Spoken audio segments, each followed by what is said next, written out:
আসসালামু আলাইকুম ভিউয়ার্স, আশা করি সকলেই ভালো আছেন। তো যারা কিনা Vivo Y36 এই স্মার্টফোনটি কিনবেন বলে ভাবছেন বা কেনার জন্য এই ভিডিওতে ক্লিক করেছেন, তাদেরকে বলবো এখনই এই ভিডিওটি স্কিপ করুন।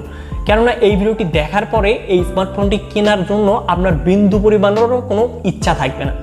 তো Vivo Y36 এই স্মার্টফোনটি নিয়ে আপনারা হয়তো অনেক বড় বড় চ্যানেলের রিভিউ হয়তো দেখেছেন, তো রিভিউ দেখছেন অনেকটাই, দেখে হয়তো আপনাদের ভালোই লাগার কথা, কিন্তু এই ভিডিওটি দেখার পর আপনাদের মতামতটা কিন্তু পাল্টে দিতে যাচ্ছে।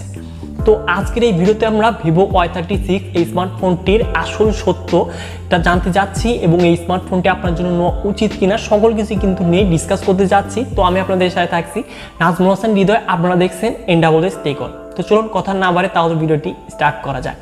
তো প্রথমেই যদি আমরা এই স্মার্টফোনটির ডিজাইন এবং বিল্ড কোয়ালিটি নিয়ে কথা বলি, তাহলে ভিভোর 10,000 টাকার ফোনের থেকে শুরু করে 60-70 টাকার ফোনের কিন্তু ডিজাইন এবং বিল্ড কোয়ালিটি এক কথায় কিন্তু ফাটাফাটি তারা দিয়ে থাকে। তো এই স্মার্টফোনটিতে তো ব্যতিক্রম নয়।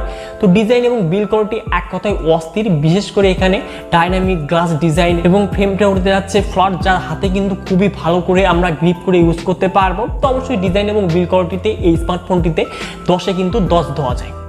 তো এবার যদি আসা যায় ফোনটির ডিসপ্লেতে, তো এখানে আমরা 6.64 inches IPS LCD display panel দেখতে পারবো, যার রেজুলেশন ফুল HD+, সাথে থাকছে 90 Hz রিফ্রেশ রেট এবং এখানে থাকছে 650 নিটস পেক ব্রাইটনেস। তো স্মার্টফোনটির প্রাইসটাই তো মিস করলাম। তো এই ফোনটির 8GB 128GB ভেরিয়েন্টের অফিসিয়াল প্রাইস রাখা হয়েছে 27,000 টাকা। তো 27,000 টাকায় IPS LCD ডিসপ্লে প্যানেলের সাথে 90 Hz রিফ্রেশ রেট কখনোই কিন্তু মানানসই নয়। কিন্তু এর ডিসপ্লের আমার একটি জিনিসই ভালো লেগেছে, সেটি হচ্ছে ছোট্ট পাঁচল। তো এটি কিন্তু আমার কাছে ভালো লেগেছে। যাই হোক, তো এবার যদি মুভ করা যায় এই ফোনটির পারফরমেন্স সেকশনে, তো অ্যান্ড্রয়েড ভার্সন 13 এর সাথে ফান্টাস OS 13 রান করবে, যেখানে চিপসেট হিসেবে থাকছে Qualcomm Snapdragon 680। 27,000 টাকার ফোনে Qualcomm Snapdragon 680, যেটি আমরা সাধারণত দেখে থাকি 15,000 টাকার ফোনে। যাই হোক, এখন যদি অনেকেরই প্রশ্ন থাকতে পারে যে এই ফোনটিতে গেমিং পারফরমেন্স কেমন হবে, তো দেখেন 15,000 টাকার ফোনে যেরকম গেমিং পারফরমেন্স পাওয়ার কথা সেই রকম গেমিং পারফরমেন্সটাই পেতে যাচ্ছেন এই স্মার্টফোনটির থেকে। এবং যাই হোক, 1-2 বছর পরে কিন্তু এই ফোনটিতে অনেক হ্যাক ল্যাগ ইত্যাদি কিন্তু দেখা কিন্তু আপনারা পেয়ে যাবেন, সেটা 100% আপনারা জেনে রাখেন যদি এই ফোনটি ইউজ করেন। যাই হোক, এবার যদি আসা যায় এই ফোনটির ক্যামেরা সেকশনে, তো রিয়ারে থাকছে ট্রিপল ক্যামেরা সেটআপ, যার মেইন ক্যামেরাটি 50 মেগাপিক্সেল, সাথে থাকছে 2 মেগাপিক্সেল ম্যাক্রো এবং 2 মেগাপিক্সেল ডেপথ সেন্সর।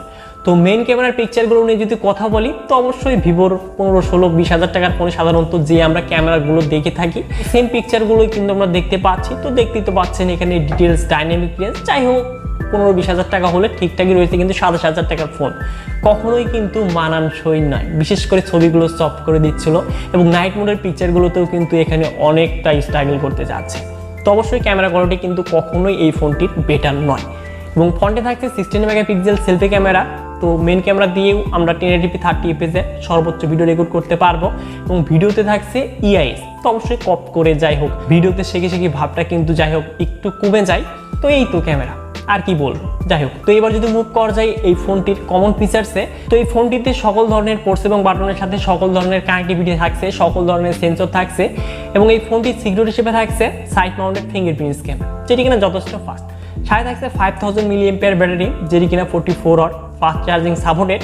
তো 1 ঘন্টা 10 মিনিটে 0 to 100% চার্জ কমপ্লিট করতে পারবো। এবং ভিভোর ব্যাটারি ব্যাকআপটা আমি যতটুকু জানি, অবশ্যই ভিভোর ব্যাটারি ব্যাকআপটা কিন্তু যথেষ্ট ভালো। তো এবার যদি আসা যায় ফোনটির প্রাইসে, তো এই ফোনটির 8GB 128GB ভেরিয়েন্টের অফিসিয়াল প্রাইস রাখা হচ্ছে 27,000 টাকা। তো দেখেন 27,000 টাকায় আমার মনে হয় না এই স্মার্টফোনটি কেউ পারচেস করবে, বিশেষ করে অনলাইনে যারা একবার ভিডিওগুলো দেখবে। তো ভিভো কিন্তু অনলাইনে তারা স্মার্টফোন পারচেস খুবই কম করে, তাদের মেন যে টার্গেট সেটা কিন্তু অফলাইন।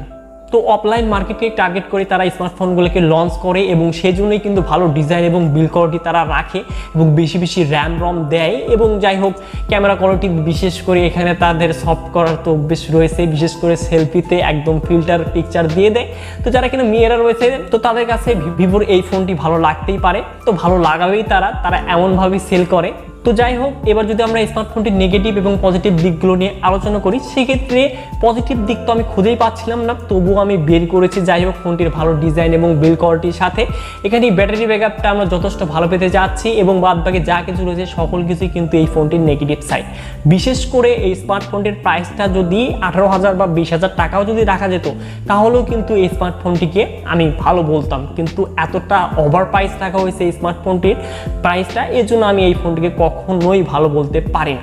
বিশেষ করে আমার যারা সাবস্ক্রাইবার রয়েছে, আসল সত্যটা কিন্তু অবশ্যই আপনাদের সাথে শেয়ার করা আমার উচিত। তো এই স্মার্টফোনটি কখনোই আপনারা পারচেস করবেন না। তো যাই হোক, বুঝতে পেরেছেন আমি কি বুঝাইতে চাইছি।